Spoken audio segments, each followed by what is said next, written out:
Welcome to the channel, Final Message 215. This is not just another story.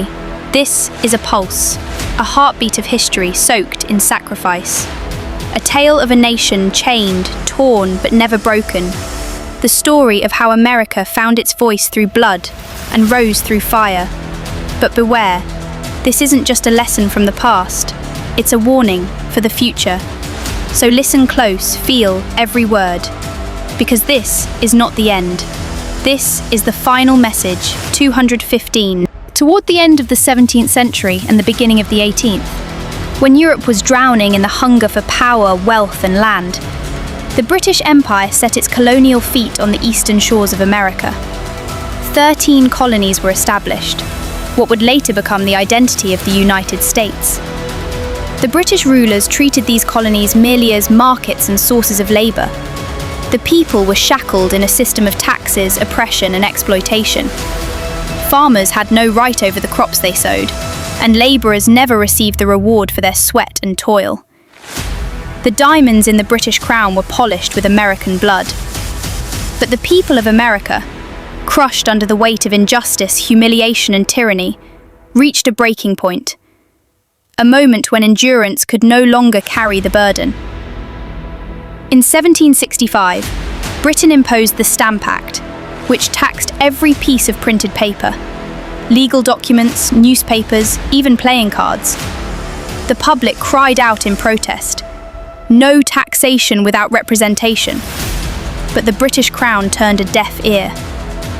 In 1770, British soldiers opened fire on unarmed protesters in Boston, killing 5, including Crispus Attucks, an African-American former slave, who became the first martyr of the Revolution. In 1773, the famous Boston Tea Party took place. American patriots, disguised as Native Americans, boarded British ships and dumped crates of British East India Company tea into the harbour.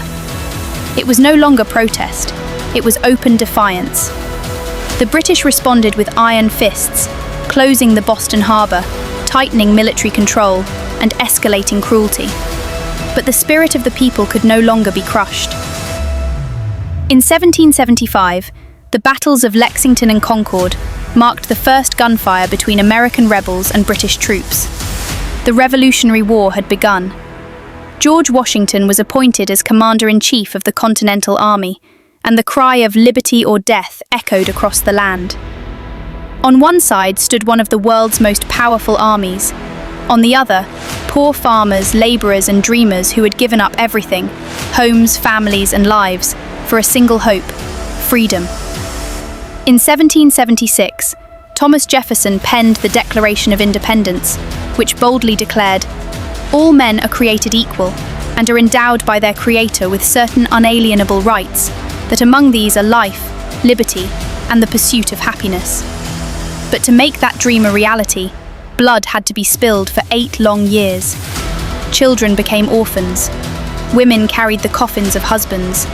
Mothers wailed for sons lost to war. In the freezing winters, barefoot soldiers marched across the snow, their feet bleeding. Yet their resolve never faltered. The frozen camp at Valley Forge stands as a testament to their endurance, where hungry, poorly clothed men survived only on the fire of determination burning in their hearts.